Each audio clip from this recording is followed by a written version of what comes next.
Hello friends, welcome back to my channel. Last video में हम लोगों ने क्लास 8 का रेशनल नंबर्स के जो सब बेसिक्स हैं वो सब किए थे। रेशनल नंबर्स के बेसिक्स में सबसे पहले हमने किया रेशनल नंबर्स क्या है, उनमें इंटीजर्स क्या है, नेचुरल नंबर्स क्या है और होल नंबर्स क्या है। अब इसमें हम लोग एनसीईआरटी की फर्स्ट एक्सरसाइज कवर करेंगे 1.1 और इसके सभी क्वेश्चंस उन्हीं सब बेसिस पे हैं। और अगर आप इस चैनल पे इस वीडियो पे न्यू हो तो प्लीज प्रीवियस वीडियो जरूर देखना, उसके बाद ही ये क्वेश्चन स्टार्ट करना सो दैट आप इजीली ये क्वेश्चंस को कर सको। और लिंक उसका डिस्क्रिप्शन बॉक्स में मेंशन कर दूंगी मैं। तो फर्स्ट क्वेश्चन में आपको दिया है using N appropriate property find. Properties आपको यूज करके आपको एक वैल्यू फाइंड करनी है और क्वेश्चन गिवन है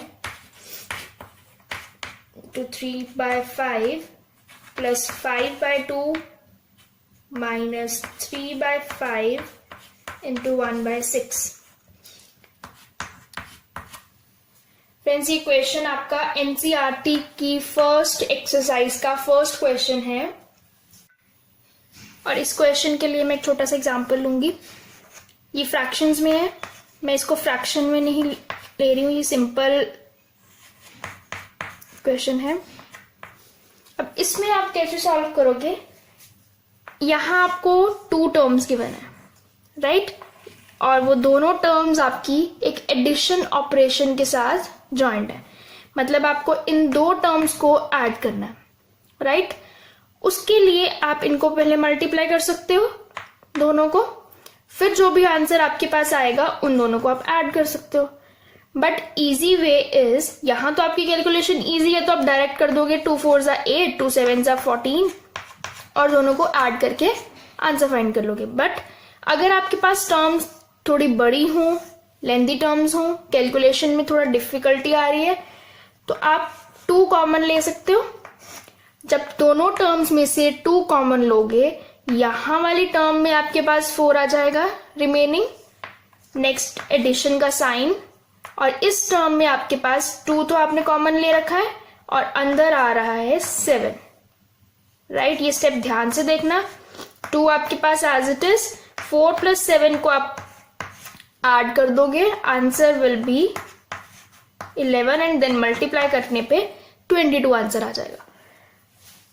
अब बिल्कुल सेम वे में हम यहां देखेंगे कि हमारे पास कितनी टर्म्स हैं, और टर्म्स कितनी है इसके लिए आपको कैसे पता चलेगा, जहां पे एडिशन या फिर सब्ट्रैक्शन का साइन आएगा बस वहीं तक आपकी एक टर्म कंप्लीट हो जाएगी।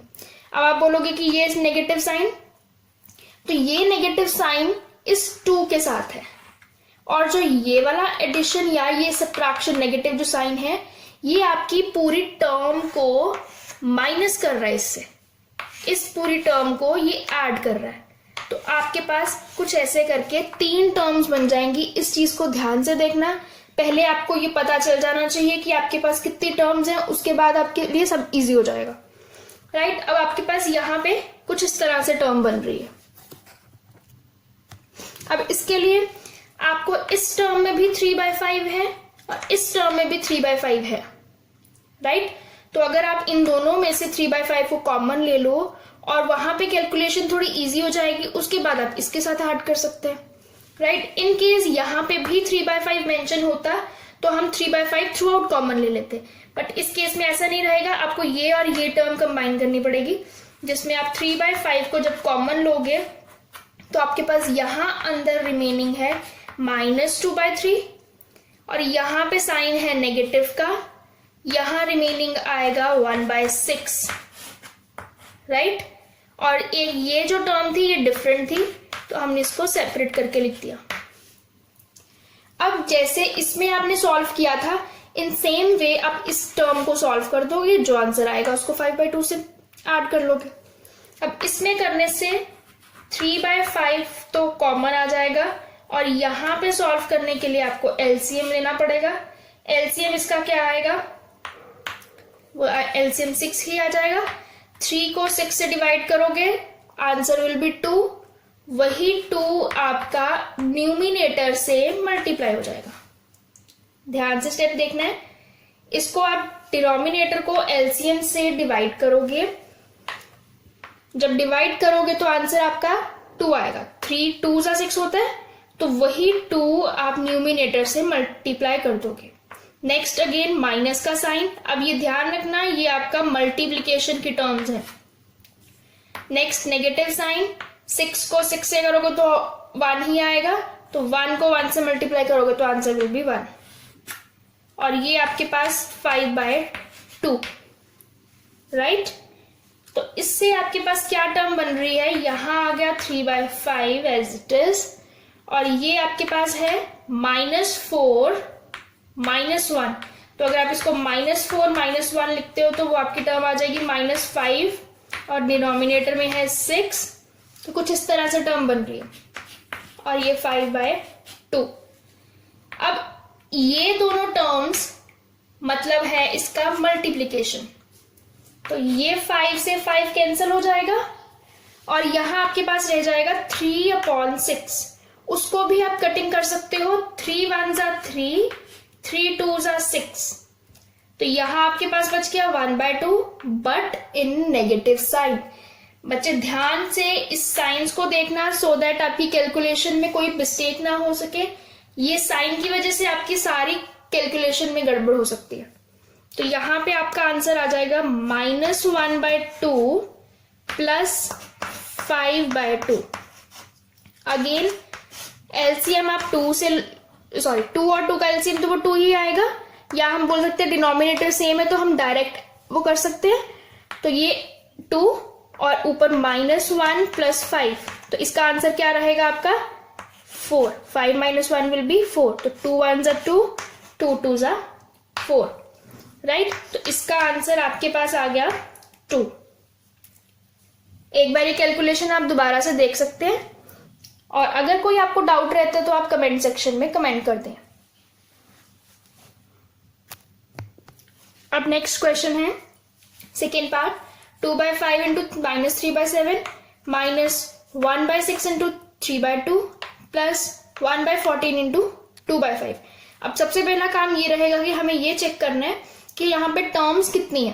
अब टर्म्स मैंने कैसे बोला, कैसे पता चलेगा कितनी है, तो आप देख लोगे नेगेटिव और पॉजिटिव साइन, बट आप फिर ये भी बोलोगे कि यहाँ पे भी नेगेटिव साइन है, बट रिमेंबर यहाँ पे आपका मल्टीप्लीकेशन हो रहा है, तो ये टर्म एक है। जहां पे मल्टीप्लाई हो रहा होगा वो आपकी एक ही टर्म होगी, तो मतलब ये फर्स्ट टर्म आ जाएगी। नेगेटिव साइन है तो ये सेकेंड टर्म आ जाएगी। कहां तक चलेगी, जहां आपका पॉजिटिव साइन चल रहा है, उसके बाद ये थर्ड टर्म आ जाएगी। तो इसमें भी 3 टर्म्स ही हैं लास्ट क्वेश्चन की तरह।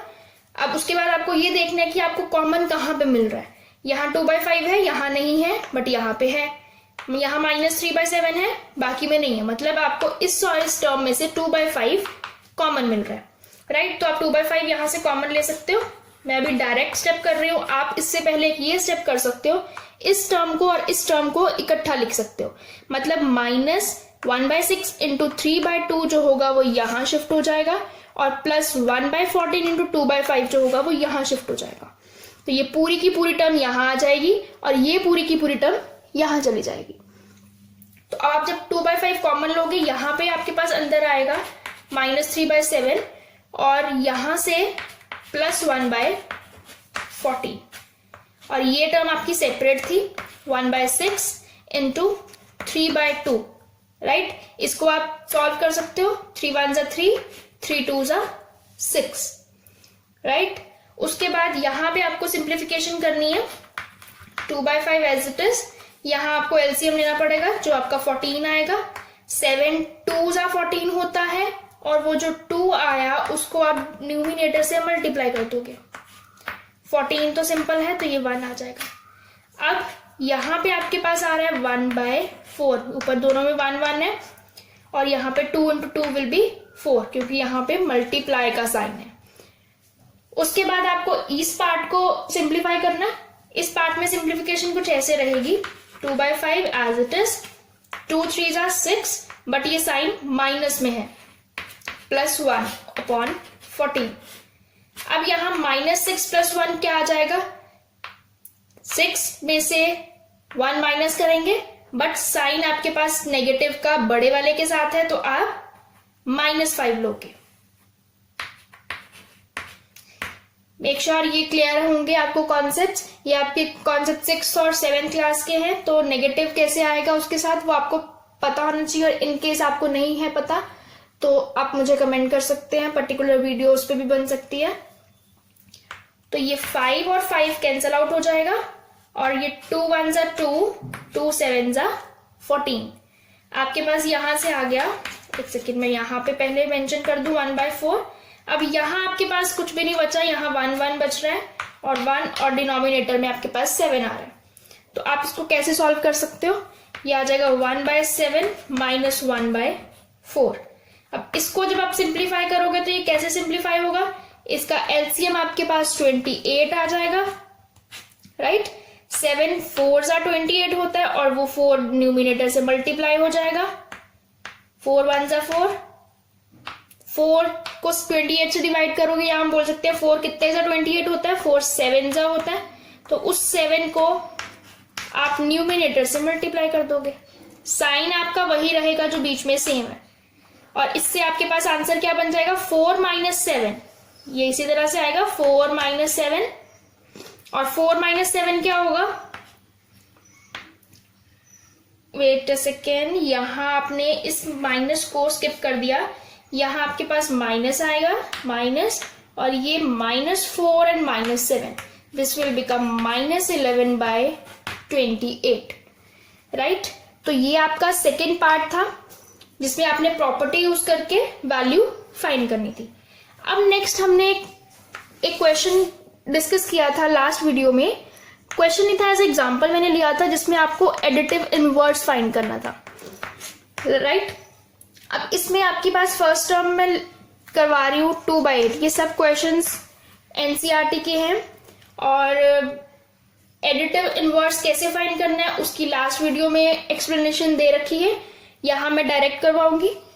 और एडिटिव इनवर्स मेन उसमें क्या था, किसी भी नंबर का एडिटिव इनवर्स फाइंड करने के लिए आपको एक ऐसी टर्म चाहिए जिसका आंसर ऐड करने पे 0 आ जाए। मतलब आप ऐसी सेम टर्म नेगेटिव में ले लोगे तो आंसर 0 आ जाएगा। तो इसका additive inverse will be, additive inverse of 2/8 will be 2/8, तो सेम ही रहेगा, माइनस आ जाएगा। जैसे a यहां सेम रह रहा था और यहां माइनस आ रहा था, राइट। नेक्स्ट क्वेश्चन है -5/9 का एडिटिव इनवर्स। अब यहां तो सिंपल पॉजिटिव टर्म थी तो नेगेटिव का साइन लगा दिया तो आपकी एडिटिव इनवर्स आ गई। अब इसमें आपका -5/9 में एडिटिव इनवर्स कैसे होगा, तो इसका एडिटिव इनवर्स कैसे फाइंड करोगे, इस पे नेगेटिव लगा दोगे, हम ऐसे ही करते हैं, टर्म पे नेगेटिव लगा देते हैं, वो उसका एडिटिव इनवर्स हो जाता है। अब माइनस माइनस तो प्लस बन जाएगा, तो ये आंसर आ गया। मतलब इसका एडिटिव इनवर्स ये पॉजिटिव में होगा। नेक्स्ट कुछ और एग्जांपल्स ले लेते हैं। 19/, अब यहाँ नेगेटिव ऊपर था, यहाँ नीचे है, तो इसमें भी हम क्या करेंगे, माइनस लेंगे टर्म के साथ, क्योंकि हम हर टर्म में ऐसे ही कर रहे हैं, माइनस साथ में ले रहे हैं और उसका एडिटिव इनवर्स फाइंड हो रहा है। अब इसको कैसे करोगे, अब ये माइनस डिनोमिनेटर में हो चाहे न्यूमिनेटर में हो, ये आपका मल्टीप्लाई हो ही जाएगा। तो आपका आंसर यहाँ पे भी 19/6 आ जाएगा, राइट। उसके बाद आपका एक क्वेश्चन जिसमें आपको न्यूमिनेटर में भी नेगेटिव का साइन मिले और डिनोमिनेटर का भी नेगेटिव साइन हो, तो इस केस में आप क्या करोगे, आपको क्या करना है, नेगेटिव कर लेना टर्म को, और यहां पे भी 5 में माइनस है। अब एक चीज, जब न्यूमिनेटर में भी नेगेटिव साइन हो डिनोमिनेटर में भी हो तो ये नेगेटिव साइन कैंसल आउट हो जाते हैं, तो आपके पास एक ही नेगेटिव साइन बचेगा और ये आ जाएगा -6/5, राइट। इसके लिए आप पहले एक काम ये भी कर सकते हो, -6/-5 को पहले सिंप्लीफाई कर लो, नेगेटिव नेगेटिव कैंसिल करके ये 6/5 आ रहा है, इसकी वैल्यू 6/5 है। और इसका एडिटिव इनवर्स फाइंड करने के लिए आप क्या करो, additive inverse of 6/5 equals to minus of 6/5, और वो आंसर आ जाएगा -6/5, राइट। अब नेक्स्ट क्वेश्चन इस वीडियो का होगा मल्टीप्लिकेटिव इनवर्स फाइंड करना। इन मल्टीप्लिकेटिव इनवर्स भी आपको बेसिक सब लास्ट वीडियो में मिल जाएंगे, और वैसे एक जनरल फॉर्म इसकी बता देती हूँ कि किसी का भी मल्टीप्लिकेटिव इनवर्स फाइंड करना हो, आंसर उसका 1 आना चाहिए, और उसका मल्टीप्लिकेटिव इनवर्स क्या होगा, उसका रेसिप्रोकल। कोई भी टर्म है 2 है, उसका मल्टीप्लिकेटिव इनवर्स 1/2 आ जाएगा, बिकॉज इसी को मल्टीप्लाई करने पे आपका आंसर 1 आता है, राइट। तो फर्स्ट क्वेश्चन इज -13। अब -13 का रेसिप्रोकल जो आप फाइंड करोगे, या हम बोल सकते हैं मल्टीप्लिकेटिव इनवर्स फाइंड करोगे, वो कैसे आ जाएगा आपका, इसको आप रेसिप्रोकल कर देते हो, मतलब अभी आपके पास -13/1 है, तो इसको आप कैसे लिख सकते हो, -1/13, राइट। तो ये आपका मल्टीप्लिकेटिव इनवर्स आ जाएगा -13 का। नेक्स्ट क्वेश्चन में रहेगा -13/19। इस तरह से अगर आपको मिलता है तो आप क्या करोगे, डायरेक्ट फिर से वही नेगेटिव एज इट इज रहने दो, न्यूमिनेटर को डिनोमिनेटर में शिफ्ट कर दो, डिनोमिनेटर को न्यूमिनेटर में कर दो, तो ये आपका मल्टीप्लिकेटिव इनवर्स आ जाएगा। सिमिलरली अगर आपको 1/5 गिवन है तो आपका मल्टीप्लिकेटिव इनवर्स 5/1 आ जाएगा, जिसको हम 5 लिख सकते हैं, राइट। और उसके बाद अगर आपको कुछ ऐसी टर्म गिवन है -1 × -2/5, इसका मल्टीप्लिकेटिव इनवर्स फाइंड करने के लिए सबसे पहले इसको सिंप्लीफाई करना पड़ेगा। सिंप्लीफाई कैसे होगा, मल्टीप्लिकेशन डायरेक्ट हो जाएगी, -1 × -2 विल बी 2, और यहाँ पे कुछ भी नहीं है तो मतलब 5 × 1 विल बी 5। तो ये आपके पास टर्म आ गई। इसका मल्टीप्लिकेटिव इनवर्स कैसे फाइंड करोगे, इसको रेसिप्रोकल कर दोगे 5/2, तो -1 × -2/5 का आपके पास जो मल्टीप्लिकेटिव इनवर्स आएगा वो 5/2 आ जाएगा। सिमिलरली एक क्वेश्चन जिसमें आपको -1 दिया, इसका मल्टीप्लिकेटिव इनवर्स कैसे फाइंड करोगे, इसको आप रेसिप्रोकल करोगे तो क्या आंसर आएगा, माइनस ऑफ यही आएगा, या हम बोल सकते हैं अगर न्यूमिनेटर को डिनोमिनेटर में शिफ्ट करना है तो कुछ इस तरह से आ जाएगा। -1/1 होता है तो उसको आप 1/-1 लिख सकते हो, बट आंसर तो फिर भी -1 ही रहेगा। तो -1 एक ऐसा नंबर है जिसका मल्टीप्लिकेटिव इनवर्स वो खुद ही होता है, राइट। तो ये आपके मल्टीप्लिकेटिव इनवर्स के कंप्लीट हुए। ये वीडियो बहुत ज्यादा लंबा ना करने के लिए मैं इतने ही क्वेश्चन इस वीडियो में कवर कर रही हूँ, और नेक्स्ट वीडियो में हम बाकी सब क्वेश्चंस कवर करेंगे। Thank you for watching. If you like the video, do like, share and subscribe, and don't forget to hit the bell icon for another update of our video.